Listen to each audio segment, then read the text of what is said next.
Malcolm Gladwell is the author of 5 New York Times bestsellers. He has explored and analyzed a range of topics from the secrets of success to the decision-making process. His latest project, though, takes a very unique storytelling ability from the written medium to podcasts. On Thursday, he launched a new 10-part series called Revisionist History. In it, he re-examines historical events that may have been misunderstood. Malcolm Gladwell is here to talk about his new podcast. Thank you so much for being here. We're huge fans. I'm delighted to be here.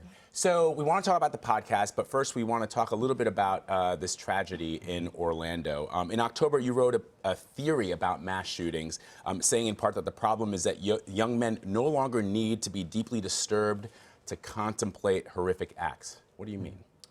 What I mean is that you can't think about these mass shooting events in isolation. They're part of it's horrible to use the word tradition, but they are part of an emerging tradition that each one feeds off the previous ones. And as the tradition deepens and gets more mature, the kinds of people who are attracted to it are less and less troubled. So the very, very first... They're less and less troubled. The very, very first school shooters, for example, are people with, from the most horrific backgrounds with massive psychiatric problems. They are what you would expect.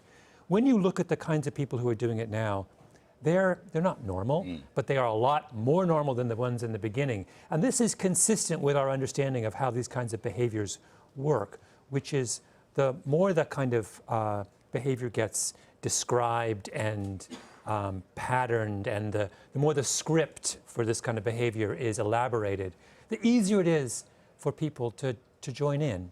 You know, Anne-Marie and I were talking about this earlier because I said, I went back after reading your piece and read a little bit more on Charles Whitman, who in 1966 killed, some 14 people from the clock tower in the University of Texas. And you go back and look at his medical history, and there were signs there. He was hostile. But one of the things in your piece that you said, and it made me think, is that in this one kid that you talk about, Ledoux, he stares at the computer. He wears a lot of black. When I was growing up, I wore a lot of black. I listened to weird music that my parents didn't understand, but I didn't have the internet.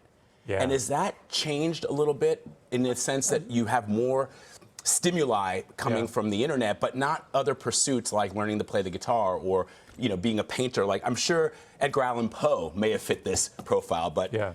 I think what the internet does is it magnifies all of these stimuli. So before, if you think about it, in the minds of a lot of these school shooters, for example, Columbine is a very, very huge event.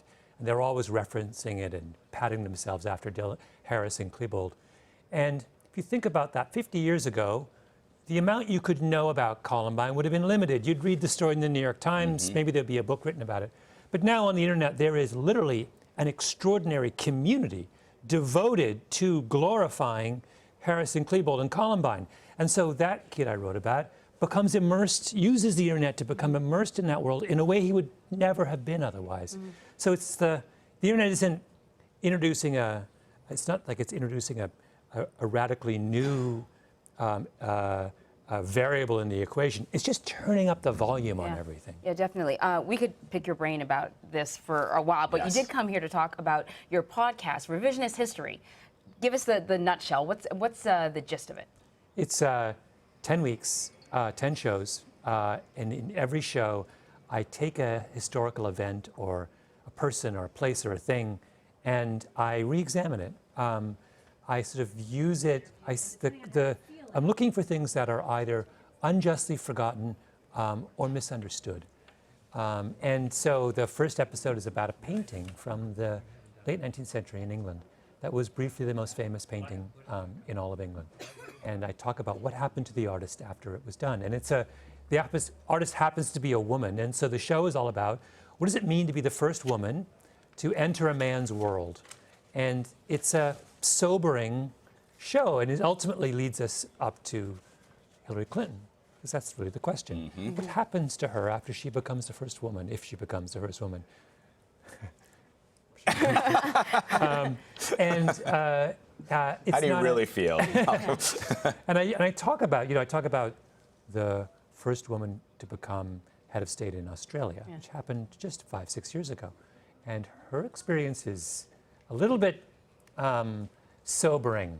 And you realize this is not a simple case of you walk in the door and history changes. Right. All kinds of unexpected things happen when someone breaks down a barrier like that. Yeah, when I was reading about your choices for the first story, I also thought of Barack Obama and the conversation about race now. And one would think that, once this country had elected its first African-American president, that something would shift in terms of our conversation about race. And it has, but I don't know if it's shifted for the better. I mean, the vitriol and the sort of things that you see online now has become really, really intense. Yeah.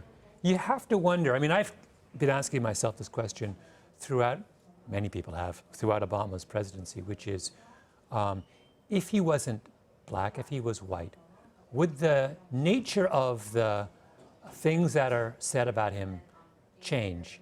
In other words, I think there is a personal element to many of the things that are said about Obama that was not present in the kind of criticism that was levied at previous presidents. And I think there is something, racial in the tenor of the conversation around him that is different and that is troubling. And that's what I'm talking about with a potential Hillary Clinton presidency. That in a certain, the phenomenon I'm describing is that when people commit a kind of an